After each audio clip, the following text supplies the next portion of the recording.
Sovet hükümetine karşı çıkmasam, ben karşı çıktım da kanki boynuma alam. Sen de adamsın mı? Ben düşünüp koysam olur mu?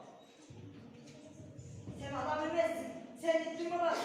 Sen gitsin.